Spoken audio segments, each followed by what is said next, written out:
Good morning.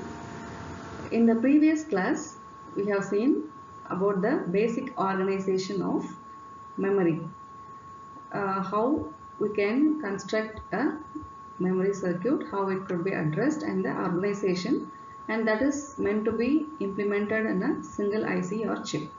In this class, we will see how such memory chips can be combined and we could construct a much larger memory system. Okay, so using smaller sized memory chip, how to construct or expand a size of the memory. We are going to study about this in this class, and after this we'll see about different types of read-only memory and about this memory hierarchy. Okay. To understand the concept of memory expansion or constructing larger memories using smaller ones, let us take an example case of constructing a 2M cross 32-bit RAM using 512K cross 8-bit RAM chips. This involves both address and word size expansion, right? So first we shall consider the word size expansion. To get the required word size of 32 bits, we need to combine 4 units of the given 8-bit RAM chips. During a memory read, for example, all the 4 RAM chips on a row should place the data from the address location onto the data bus. So whenever a particular address is selected, the data stored in this 4 RAM chips collectively will be considered as one word now. It's because the word size is now 32 bit. Okay. So all these 4 chips must be selected at a time by the same chip select signal. So let us consider the address expansion now. Note that 1M is equal to 2 power 20 and here we need 2M. So 2 into 2 power 20 locations. Okay. What we have is 512K locations per chip. So 512 is 2 power 9 and 1K is equal to 2 power 10. So 512K, you can see easily it is 2 power 19. Okay. So 19 address lines are used per chip, the available chip having 512K locations. So to see how many such chips are required to construct this 2M sized memory, we have to divide 2 power 21 by 2 power 19. Okay, so 2 power 21 is 2M, 2 power 19 is 512K. Okay, so we'll get the answer as 4. So that means we need 4 such units. So 4 units of the given memory chip is required to have this 2M number of locations. Okay, so to address each 512K RAM, we need 19 address lines, we know. And to select one of these chips out of the 4, okay, to select actually one of these 4 rows, we need 2 address line. To select one of the 4, okay, 1 out of 4, we need 2 bits of address. Okay, so using this 2 bits of address, we could select, we use the 2 bits to generate this chip select. Okay, and rest of this 19 address lines are connected to the address lines of all the memory chips. Okay, so you can see in this diagram that this, for example, this first row of RAM chips collectively can give 32 bits of data. Okay, you can see here. So this particular chip data is available here. It forms D0 to D7 of the larger RAM. Okay, so the next 8 bits are here, and similarly the most significant 8 bits are here. Okay, and this particular row, this single row will be selected using a same chip select as we have seen. So in this case, the most significant two address bits are used to select a particular row out of these 4 rows. So the first row is selected when A20 A19 is 00, and the next row will be selected if A20 A19 bits are 01, and like this for 10 this row will be selected, and for 11 chip select of this row will go high. Okay,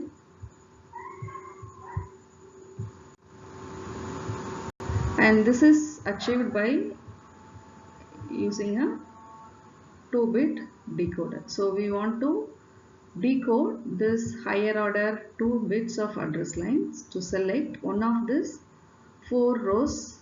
Okay, so we need a 2 cross 4 2 to 4 decoder.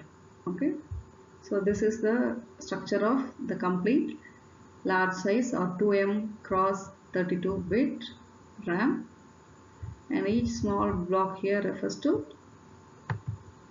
our single unit of 512K cross 8 bit RAM. Okay, so this is the procedure used to construct a larger sized RAM using a smaller size RAM. Okay, with a several number of smaller sized RAM, we can organize them to have a larger sized RAM. Organization of DRAM as well as SRAM follows the similar structure of expansion what we have just seen, but the dynamic RAM mostly is arranged, that is physically it's arranged as a memory module. When you have large memory, we will have a faster operation, better performance, right? Because most of the programs and data uh, we are processing, that is the standard processing, can be held in the memory. So thus we can avoid frequent references or accesses to the secondary storage, which is usually very much slower. Okay, so thereby we could improve the speed performance of the system.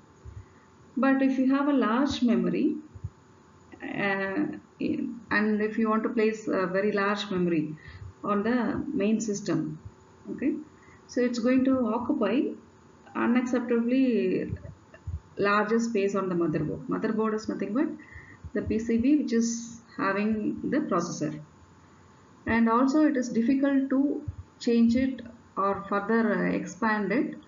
So if you want to replace it with a still larger memory in a later date, we need to modify the main board or PCB. We may need more space. Okay, so to minimize the space occupied, and because of this packaging concerns, and to support future expansion without much modification on the main board, these memory modules are used.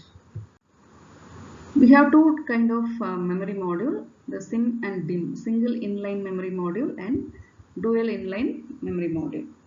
Memory module is nothing but an assembly of several memory chips on a separate small board, which can be vertically inserted into a single socket on the motherboard. And the SIMs and DIMMs of different sizes are designed to use the same socket. That is the advantage. So this modular structure makes it possible to use small amount of space on the motherboard, and they also allow further expansion in future by replacing the existing one with a larger module using the same socket without any modification on the main board. Choice of RAM chip. It depends on several factors and depends on the application, but the most important factors of concern are cost, speed, power dissipation, and of course size of the chip. The static RAMs are generally used only when speed is the primary requirement, because it's usually costlier. it comes from the complexity of the circuit. We have seen the single cell structure, how more complex it is compared to the DRAM. So they are mostly used in cache memories, but the primary or main memory, for the main memory we use dynamic RAMs. So dynamic RAMs are the preferred choice for implementing computer main memory because it could provide high densities uh, with reasonable cost, cheaper compared to a SRAM. While discussing about this basic organization of this RAM, we have seen how to reduce the external pin. Okay, to reduce the external pins, this row column addressing scheme is used inside this RAM. And in this case, the processor will always provide this combined address. All the address bits of the address will be coming through the address bus, and it will issue the necessary control signals like read write and other control signals, and it will provide the clock. But we need to provide the row address separately and column address separately after some time to the memory. We have seen the timing relationship between these signals and how they can be timed by using this row address strobe and column address strobe signals and the timing constraints we have from memory side. So we need this memory controller which could actually manage this memory. Its main function is to split this address, combined address, into row and column address, and to generate all this row address strobe, column address strobe control timing signals. Okay.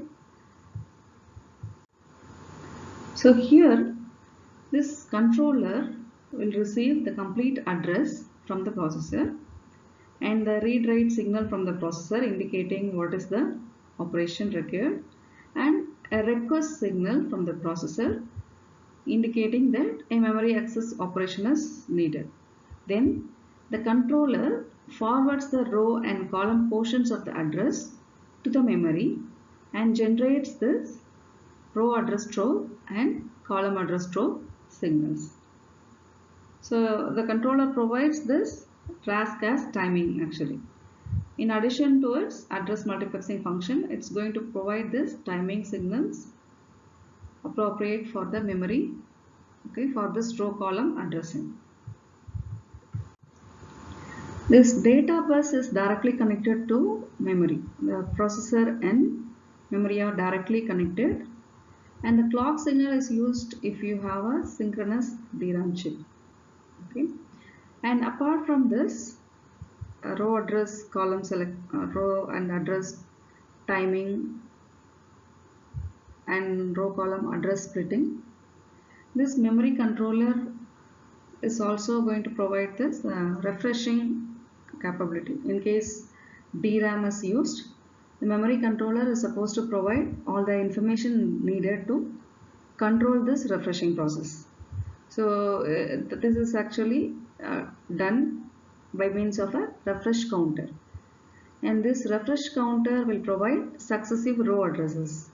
So this counter value will be used to select this different word lines in a successive manner one by one, and the function of this unit is to meet out this refreshing requirement of the DRAM within the period specified for a particular device.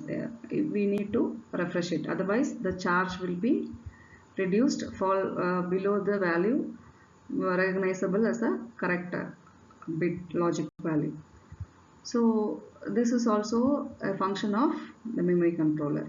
It will take care of this refreshing process in case of DRAM. Both this SRAM and DRAM chips are volatile. That is, they will retain the information as long as the power is on. When the power is off, the information stored will be lost. Okay, that is, they are volatile memory. In a computer, This hard disk is used to store large amount of information, including the operating system. When the computer is turned on, this operating system needs to be loaded from the disk into the memory. So this requires a special program which is meant for booting this operating system. So the processor has to run this special program or booting program which will transfer the operating system from disk into the memory. But this booting program itself is quite large, so that most of it will be stored on the disk only. So the processor usually will execute some instructions that will load the boot program into the memory. So if you store these instructions in a volatile memory, it may not be available when the processor next time is turned on. So we need at least a small non-volatile memory to store these instructions. So when these instructions are executed by the processor, it's going to load the boot program from the disk, which in turn is going to load the operating system. So for this purpose, we need a non-volatile memory, a small non-volatile memory to store this few instructions, maybe, right? And this is one such case, like one such requirements, and we have many applications where these non-volatile memories are useful. Generally, this non-volatile memory can be read as if it's a SRAM or DRAM. There is no much difference, but as writing process is different. It's a special process. It's not like as easy as your RAM or similar to RAM. Okay, so normally more often we used to read the data from a non-volatile memory. That's why we call this as a read-only memory. So we'll see about the basic cell of such a non-volatile read-only memory and the different types of read-only memory now. This diagram shows the basic ROM cell. You can see there is one transistor which is connected to a fuse-like structure here.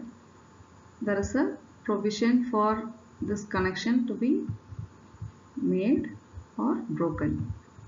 Okay, and once when the word line is selected, the transistor will be on and the bit line will be connected to this ground. In case this P is intact or connected to ground, when the word line is selected, through this transistor the bit line will be grounded actually. That is when a 0 is stored. To store a 1, this connection will be broken so that a higher voltage or a open circuit will be there in the bit line. Actually, to get the proper logic 1, the bit line needs to be connected through a resistor to the VCC. So we will have here a resistor and it's connected to VCC. Okay, so the power supply. So we'll have this high level if this contact is broken. So if you want to store a 1, this connection should not be there. In case we want to store a 0, this must be connected to the ground. And like in your RAM, we have to select this word line if you want to read from this location. And once the word line is selected, all these cells connected to this particular word line will be selected, and the corresponding bit line which is connected to the appropriate sensing circuit will be able to detect whether a 0 or 1 is stored. Okay, so in case a 0 is stored, whenever this line is selected, the bit line, this is actually forced to become 0, and this change in the voltage will be absorbed by the sense circuit. And similarly, in case of 1, the VCC through the resistor is connected here. So this difference can be sensed by the sensing circuit. And this connecting and breaking, making and breaking this fuse or switch is done during the manufacturing of this IC. That is in case of a basic read-only memory. But there are alternate designs or types of ROM which allows a later programming. That is, after manufacturing, they allow to be programmed by the user. This programmability is achieved by means of fuse at the point P instead of this permanent connection. Okay. So before it is programmed, the memory contains all zeros. That is, all these fuses are intact initially, and the user can selectively insert ones at the required locations by blowing out these fuses using high current pulses. And in this kind of programmable read-only memory, once the fuse is blown, it cannot be again connected back.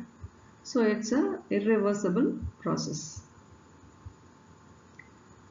The PROM or programmable read-only memory provide flexibility and convenience, so which is not possible with the ROM. EEPROM is another kind of ROM where it is possible to erase the data and rewrite. This erasable and reprogrammable ROM is called erasable programmable read-only memory or EEPROM. Since these EEPROMs are capable of retaining this information stored for a longer time, they can be used in the place of ROM while the software is being developed.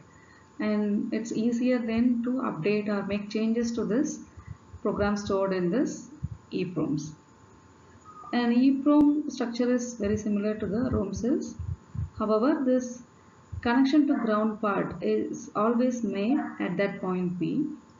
Okay, in the basic ROM cell we have this P, which is physically connected or not connected during manufacturing process itself in case of a ROM, and in case of a PROM it will be made using a fuse structure. In EEPROM, this portion is permanently connected, and this programmability is achieved by means of that transistor. And this one is a special transistor which has the ability to function either as normal transistor or as a disabled transistor, which is always in the off state. And this is possible by injecting a charge into it, which becomes trapped inside. Okay? And this important advantage of this EEPROM chip is that their content can be erased and again it can be reprogrammed, unlike this programmable read-only memory. And this erasing of this content actually is done by removing this trapped charges in the transistor, and this can be done by exposing this to the UV light. For this purpose, these EEPROM chips are mounted with a transparent window, and the limitation of this kind of EEPROMs is that we cannot selectively erase. It can be completely erased by exposing to UV rays, and again we have to program. And there is another version of erasable PROM called electrically erasable PROM or EEPROM. And here we need not physically remove this EEPROMs like in case of EEPROM. So this EEPROM need not be removed physically from the board for getting the program erased. Instead, while it is on the board, it can be erased and rewritten and read. Moreover, it is also possible to erase the cell content selectively. The only drawback is we need now different voltages for erasing, writing and reading the stored data. We have another kind of ROM called the flash memory. The flash cell, basic cell, is a single transistor, and the operation is based on the trapped charge. It's very much similar to the EEPROM cell. But there are some important differences between this flash and EEPROM devices. In EEPROM, it is possible to read and write the contents selectively, that is up to the cell level. A single cell can be rewritten selectively, whereas in a flash device, it is possible to read the contents of a single cell, but to write the entire block of cells must be rewritten. So prior to writing, the entire block must be erased. It cannot be erased selectively at the cell level. So flash devices have greater density and hence higher capacity. In turn, this leads to lower cost per bit. And moreover, they require only single power supply voltage, not like EEPROM. We don't need different voltage levels. And it also consumes less power in their operation. And this makes it very much applicable to portable equipment, battery driven portable equipments, because of its low power consumption. Typical applications like cell phones, digital cameras and so on. Single flash chip do not provide enough storage for such applications. So usually large memory modules consisting of a number of chips are used. And these are arranged in two methods. The popular two implementation choices are flash cards and flash drives. The flash card is a larger module which is used to mount flash chips in a card form. We have a small card on which many flash chips are mounted to form a larger module. Such cards have a standard interface that makes them usable in a variety of products. You could have seen this memory cards. A card is simply plugged into a accessible slot, and this comes with different memory sizes. That is actually your flash card. And the another option is to have it implemented as a flash drive. Here large flash memory modules have been developed to act like a hard disk. But compared to hard disk, the storage capacity is much lesser, and this one is more costlier compared to the hard disk. Okay, but there are several advantages also. These flash drives are made of semiconductor devices, no, but the hard disk have movable parts and magnetic disks. Okay, so the advantage of flash drives is the access time is going to be much faster access time, and they don't have any movable parts, so it's insensitive to vibrations and low power consumptions. So that's why it's again very much useful for battery driven applications. The drawback is the higher cost per bit and the comparatively smaller capacity when compared to hard disk drives. We know the expectations from a memory, or the characteristics of an ideal memory is it should be very fast, it should be large and inexpensive also.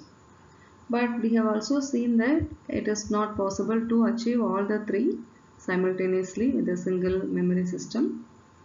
And a very fast memory can be implemented using SRAM chips, but these chips are expensive because of the complex basic cells. Because of the larger cell size, it places a limitation in terms of density, so hence the cost also is much higher. For this, mainly for cost reasons, it is not practical to build large memory using SRAM chips. The alternative is to go for dynamic RAM chips, which are having much simpler basic cells and able to provide high density and hence at a much lesser cost, cheaper cost. But when you compare this with the SRAM, it's going to be significantly slower in access speeds. Although this dynamic memory units can be implemented at a reasonable cost, the affordable size is still small compared to the demands of the large programs and the huge volumes of data. So the solution is to provide a secondary storage. Secondary storage mainly includes this magnetic disk to implement large memory spaces. The very large disks are available at reasonable price and they are extensively used in computer system. But they are very much slower compared to the semiconductor memory unit. So a huge amount of cost-effective storage can be provided by magnetic disk, very much affordable, but it's very slow. So this leaves SRAM to be used only to smaller units, followed by DRAMs and then this secondary storage. So if the speed is the primary concern, only for that purpose we'll go for SRAMs. Because it's very much costlier, we have a restriction here in the size of RAM to be used. Then we prefer this DRAMs, and again the size is limited compared to the requirement or demand. So we depend on secondary storage. So all of these different types of memory units are employed effectively in a computer. So that's why we have a hierarchy of memory units. Okay, we start with registers basically. If you include that as part of your memory, actually it is of course, but these are the fastest memory, but this forms a very minute, very small percentage of the overall memory in the computer, and followed by this cache memory. Cache memory in some cases it will be split into different levels. And this primary cache or L1 cache we used to call is the small memory, very fast memory, of course next to registers. It will be there on the same chip as the processor.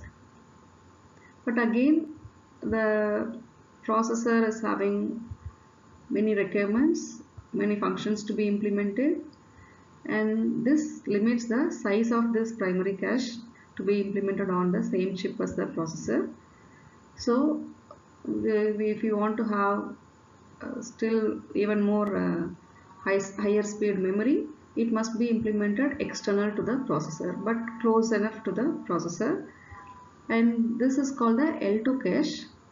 So this lies between the primary cache or processor and rest of the main memory, and this is usually implemented using SRAM chip. So the primary cache is the small memory, lies within the processor IC, and the secondary cache is implemented using SRAM, next fastest in the hierarchy, but it's external to the processor IC.